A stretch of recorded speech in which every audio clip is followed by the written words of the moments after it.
Hello दोस्तों, mutual fund Pathshala series को आगे बढ़ाते हुए आज इस सेशन के अंदर हम बात करने वाले हैं म्यूचुअल फंड की एनएवी के बारे में, म्यूचुअल फंड यूनिट्स के बारे में, म्यूचुअल फंड के एयूएम के बारे में एंड लास्ट में हम बात करेंगे म्यूचुअल फंड के एक्सपेंस रेशियो के बारे में।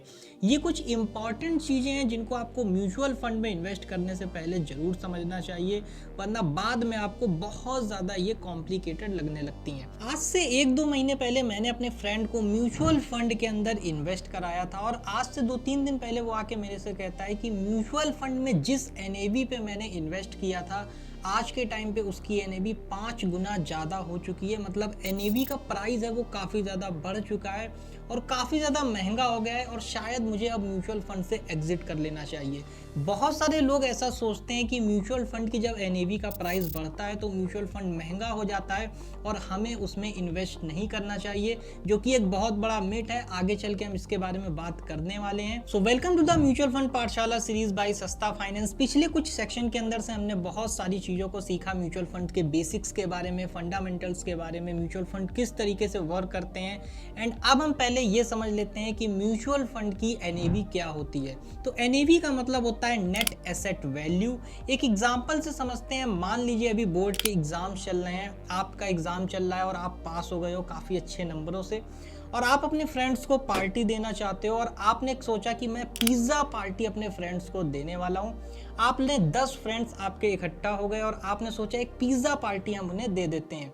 आपने एक पिज़्ज़ा ऑर्डर किया 10 स्लाइसेस का 100 रुपीज़ का, बट आपने एक कंडीशन लगा दी कि इस पिज़्ज़ा के 10 स्लाइस को हम इक्वली डिवाइड करेंगे, जो भी यहाँ पे पैसा यहाँ पे लगने वाला है। 100 रुपीज़ का अगर पिज़्ज़ा था तो ये 10 लोगों में आपस में डिवाइड हो जाएगा। तो जैसे ही सारे दोस्तों ने पिज़्ज़ा खाना स्टार्ट किया तो हर एक स्लाइस के ऊपर जो कॉस्ट आया उस पिज़्ज़ा का वो 10 रुपीज़ आया। तो हर एक फ्रेंड ने 10 रुपीज़ यहाँ पे इकट्ठा करे और पिज़्ज़ा को ऑर्डर किया। तो यहाँ पे जो 10 रुपीज़ पिज़्ज़ा की पर स्लाइस का जो यहाँ पे बना वो एनएवी है। जैसे कि हर पिज़्ज़ा का 10 रुपीज़ का स्लाइस बना, उसी तरीके से म्यूचुअल फंड्स के अंदर भी जो म्यूचुअल फंड का एक स्लाइस होता है वो एनएवी होता है। जहाँ पे भी आपको एनएवी देखने को मिले तो आपको सीधा सीधा समझ जाना है ये एक एसेट का एक छोटा सा पार्ट है और वो उस पार्ट का प्राइस है। तो पूरे म्यूचुअल फंड की जो टोटल वैल्यू होती है, जब हम उसको यूनिट से डिवाइड करते हैं तो हमारा एनएवी प्राइस निकल के आ जाता है।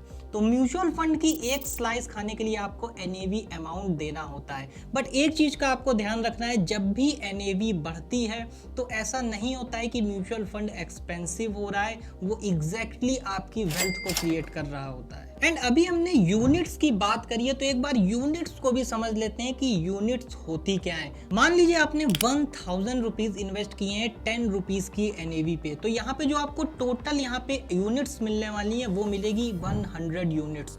अगर यहाँ पे जो प्राइस है यूनिट का वो 50 रुपीज़ हो जाता है, मतलब जो एनएवी का प्राइस 10 रुपीज़ था वो बढ़ के अगर 50 रुपीज़ हो जाता है तो जो यूनिट्स आपको यहाँ पे मिलेंगी वो मिलेगी 20 यूनिट्स। तो यहाँ पे जो हमारा अमाउंट लग रहा है वो सेम लग रहा है 1000 रुपीज़, बट यूनिट्स यहाँ पे चेंज हो रही हैं। अगर एनएवी का प्राइस बढ़ता है तो परचेज करने के लिए यूनिट्स हमारी काफ़ी ज़्यादा कम हो जाती हैं और जब प्राइस कम होता है तो हम उससे ज़्यादा यूनिट्स को परचेज कर पाते हैं। तो जब मार्केट के अंदर पैनिक सिचुएशन होती है, सारे ही लोग म्यूचुअल फंड्स को बेच रहे होते हैं, उस समय पे आपको म्यूचुअल फंड में इन्वेस्ट करने पे काफ़ी ज़्यादा यूनिट्स मिलती हैं। इसके बारे में हम नेक्स्ट वीडियो में बिल्कुल डेडिकेटेड तरीके से हम बात करने वाले हैं कि किस तरीके से ये चीज़ें वर्क करती हैं।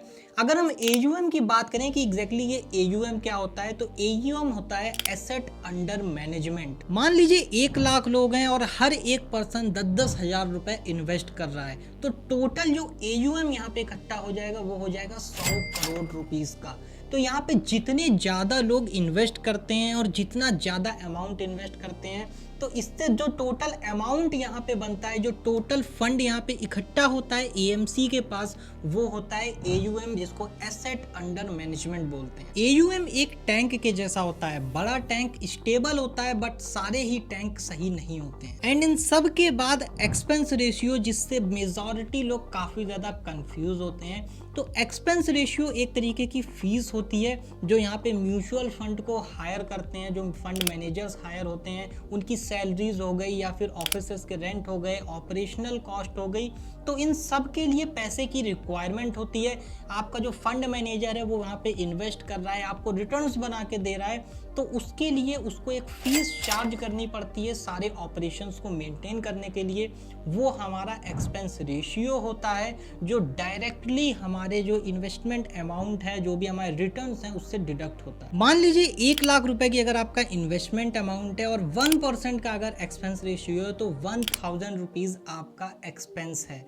और एक्सपेंस रेशियो का कैलकुलेशन काफ़ी अलग तरीके से होता है, जिसको हम चार्जेस वाले सेशन के अंदर समझेंगे ज़्यादा डिटेल में कि एक्सपेंस रेशियो किस तरीके से कैलकुलेट होता है।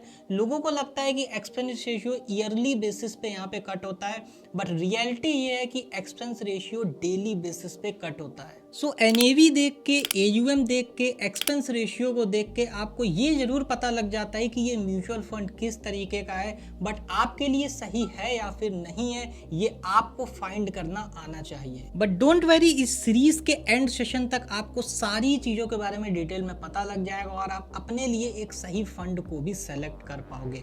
नेक्स्ट वीडियो में हम डिस्कस करेंगे कि एनएवी के गिरने से आपको बिल्कुल भी लॉस नहीं होता है और किस तरीके से आप इसको अपने फेवर में यूज कर सकते हो। इन चीजों को हम नेक्स्ट सेशन के अंदर कवर करने वाले हैं। एंड अगर आप इस फाइनेंशियल लिटरेसी की जर्नी में आगे बढ़ना चाहते हो तो इस सीरीज को एंड तक जरूर देखिएगा।